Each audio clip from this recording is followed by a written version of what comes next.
It is New Year's Day, and everyone is celebrating with their friends and family. Or, at least, that's what should have been happening. I hear my phone ring, and as I go to answer it, I see that my best friend Marco's sister, Linda, is calling. I thought to myself, this is strange, she never calls. Little did I know that the minute I answered the phone, my life would change forever. When I answered the phone, I could immediately tell something was wrong by the tone of Linda's voice. I asked her if everything was okay, and she told me that Marco had passed away that night. My heart sank. I fell to the floor. The room felt as though it was spinning. I could not believe it. How could this be happening? He was so young and such a good soul. How did this even happen?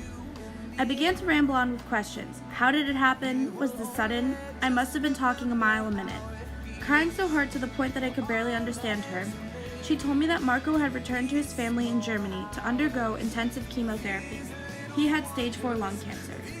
During a transplant, Marco passed away in the middle of the operation. She explained to me that Marco never told any of his friends that he was sick because he did not want us to worry and treat him differently. As I sat there sobbing and listening to Linda, a million questions began to run through my mind. How was I going to tell the rest of our friend group? What should I do for his family? What could I even do for his family when they all live in Germany? But the most prominent thought was, how was I ever going to be able to say goodbye when all of those services were overseas? I expressed to Linda how sorry I was and hung up. I called all of my friends and told them, each phone call making it harder and harder to comprehend how this was happening. If it's me you need to turn. After winter break, I went back to school and found it extremely difficult to enjoy the things that once made me so happy. I used to go to my Thon.org Access meetings and it would be the highlight of my week. Instead, I would have to go to the bathroom in the middle of the meeting and call my friend Kira completely a mess. It was not until my friend Lindsay, one of the chairs, pulled me aside after one of the meetings.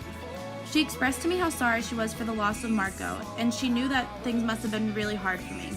But she told me that what will help me is channeling that emotion, that sadness, and that anger that I was feeling and putting it into Thon. After Lindsay said that to me, she gave me a yellow cancer awareness ribbon, and on it she wrote Marco's name. She told me to wear it to Thon, and whenever I was feeling down, look at it and remember throughout Thon weekend what I was there for. In these small hours, these little wonders, these twists and turns of fate. 1, 2, 3. A-X-I-M, X-I-M-K! A-X-I-M, X-I-M-K! A-X-I-M, X-I-M-K! A-X-I-M, X-I-M-K! I thought to myself, how could I possibly use Thon to cope when every time I thought of Thon, I broke down thinking of Marco? Fast forwarding to Thon weekend, I realized that Thon weekend has been by far one of the best weekends here at Penn State for me. Access has become my second family, and they could not have been more supportive of me throughout the entire weekend. We were about 30 hours into Thon when I called my best friend Kira. I FaceTimed her to show her how incredible the energy was at Thon, and how I really felt like I was accomplishing something.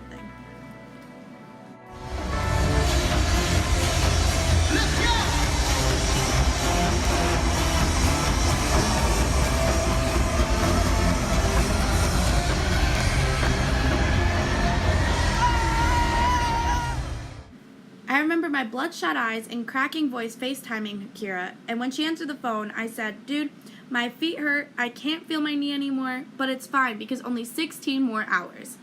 She relayed to me how proud she was of me, but then she asked, "Why are you doing this? How come you're putting up with all this sleep deprivation and pain? Why don't you go take a break?" In that moment, I thought back to what Lindsay said, and I realized it was true.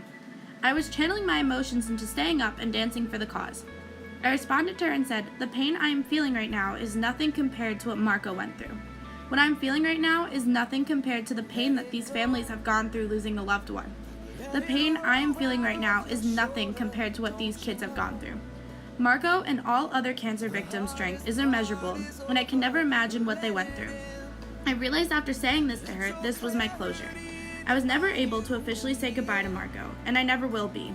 But that conversation with Kira made me realize that I stood just over 42 hours in the stands that weekend, because this was my way of closure. That weekend was not just about hanging out with friends. Rather, it allowed me to finally come to terms with the loss. I never would have realized without Kira asking me why I was putting myself through that. She made me realize that saying goodbye to Marco by fighting against the very disease that took him from us. I can never thank Kira, Axis, or the Penn State community for providing me that outlet to say goodbye.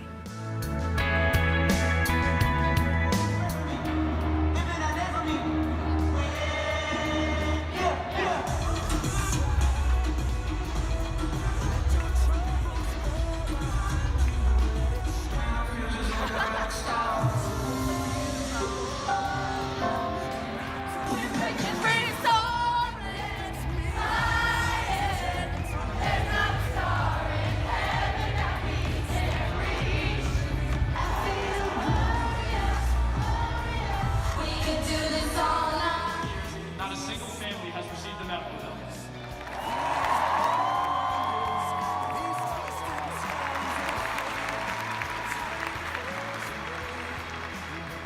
And finally, the total for Thon 2018, Discovering Tomorrow's Wonder is